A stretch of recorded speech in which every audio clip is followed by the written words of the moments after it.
আপনি কি বাইরের খাবার খেতে খুব ভালোবাসেন, নাকি অনেকদিন তেল মশলা ছাড়া খাবার খেতে খেতে বোর হয়ে গেছেন? তাহলে আজকের এই রেসিপিটি আপনার জন্য। এছাড়া এই পাস্তাটি আপনি বাচ্চাকে লাঞ্চ বক্সেও দিতে পারেন। আজকে আমি এমন একটি ক্রিমি পাস্তা বানাবো যেটা খেলে বিশ্বাসই হবে না যে এটা বাড়িতে বানানো।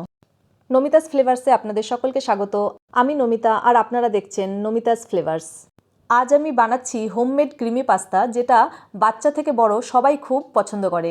এটা খুব অল্প সময়ে হয়, বিগিনাররাও বেশ সহজেই এটা বানাতে পারবে। আর টেস্ট অনেস্টলি একবার বানালেই বারবার বানাতে ইচ্ছে করবে। আর সেই জন্য প্রথমেই আমি পাস্তাগুলোকে খুব ভালো করে সেদ্ধ করে নিয়েছি। খুব বেশি নরমও নয়, আবার একদম শক্তও নয়।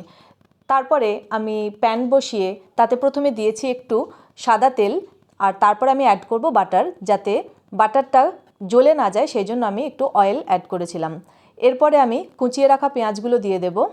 পেঁয়াজগুলো দিয়ে ভালো করে একটু নাড়াচাড়া করব। পেঁয়াজটা কিন্তু বেশি হাই ফ্লেমে ভাজার দরকার নেই, বা খুব বেশি ভাজারও দরকার নেই। মোটামুটি একটু সতে করে নিয়ে এরপরে আমি এক এক করে বাকি ইনগ্রিডিয়েন্টসগুলো অ্যাড করব। দেব রসুন, আর পেঁয়াজটা এরকম ভাজা হয়ে গেলে আমি অ্যাড করব একটু ব্ল্যাক পেপার। তারপরে আমি অ্যাড করব রসুনটা। এবার একসাথে এগুলো একটু ভালো করে নেড়েচেড়ে সতে করে নিয়ে আমি আবারও একটু স্টকটা ইউজ করব। তারপরে আমি দেব একটু অরিগানো, একটু চিলি ফ্লেক্স। এইগুলো দিয়ে ভালো করে আমি মিক্স করে নেব, এবং প্রয়োজন মতন যতটা যখন প্রয়োজন হবে আমি স্টকটা ইউজ করব। আপনারাও পাস্তার এই স্টকটা ফেলে না দিয়ে এভাবে ইউজ করবেন, দেখবেন পাস্তা একটা আলাদা টেস্ট আসে। তো এইভাবে আমি সমস্ত ইনগ্রিডিয়েন্টসগুলো অ্যাড করার পরে একটু সামান্য আর একটু বাটার অ্যাড করেছি। আর এবার আমি অ্যাড করব একটু টমেটো কেচাপ, এবং তারপরে আমি দেব একটু মেয়োনিজ। এই দুটি মেন ইনগ্রিডিয়েন্টস দিয়ে কিন্তু আমি পাস্তা সসটা বানাবো।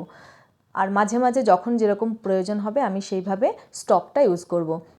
দেখুন এই ক্রিমি টেক্সচারটা একদম কি সুন্দর দেখতে লাগছে। আর এখানে আপনারা টেস্টটা ব্যালেন্স করার জন্য সামান্য একটু চিনি মেশাতে পারেন। এইভাবে আমি পাস্তা সসটা রেডি করে নিয়ে এরপর আমি সিদ্ধ করে রাখা পাস্তাগুলোকে অ্যাড করে দেব। আর আস্তে আস্তে ভালো করে এটাকে মিক্স করে নেব। এমনভাবে মিক্স করব যাতে প্রত্যেকটা পাস্তার গায়ে এই সসটা ভালোভাবে কোটেড হয়। দেখুন কি সুন্দর দেখতে লাগছে। কত সামান্য উপকরণ দিয়ে কি সুন্দর ঘরেতেই আমরা পাস্তা বানিয়ে নিতে পারি। টেক্সচারটা দেখুন কি সুন্দর দেখতে লাগছে। এবার আমি অ্যাড করব গ্রেটেড চিজ। এটাই হচ্ছে এর আসলি ইনগ্রিডিয়েন্টস। সো এরপরে হচ্ছে চিজটা আস্তে আস্তে মেল্ট হবে, এবং যত চিজটা মেল্ট হবে তত এটা দেখতেও সুন্দর লাগবে, টেক্সচারটা একটা অসম্ভব সুন্দর লাগবে। তো এইভাবে চিজটা দিয়ে বেশ কিছুক্ষণ ভালো করে নাড়াচাড়া করতে হবে, যাতে চিজটা খুব ভালোভাবে মেল্ট হয়ে যায়। এবং চিজটা যখনই মেল্ট হয়ে যাবে দেখবেন এরকম লাইনস আসবে।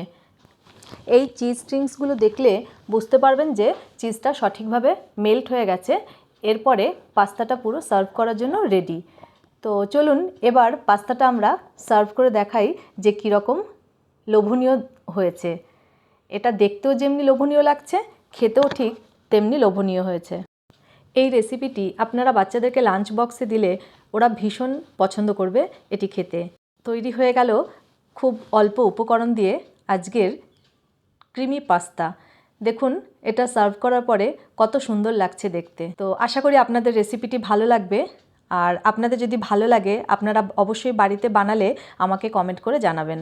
বাচ্চারা কিন্তু মাঝে মধ্যেই পাস্তা খাওয়ার জন্য বায়না করে। তো আমরা যদি এরকম সহজ পদ্ধতিতে ঘরেতেই এরকম স্বাস্থ্যকর পাস্তা বানিয়ে নিই, তাহলে কিন্তু সেটা স্বাস্থ্যের জন্য যেমন ভালো, আবার খরচাও অনেকটা কম হয়। এখানে এটা আমি আটা পাস্তা ইউজ করেছি, আপনারাও এটা ইউজ করে দেখতে পারেন। সকলে ভালো থাকবেন, সুস্থ থাকবেন। দেখা হবে পরের একটি রেসিপিতে।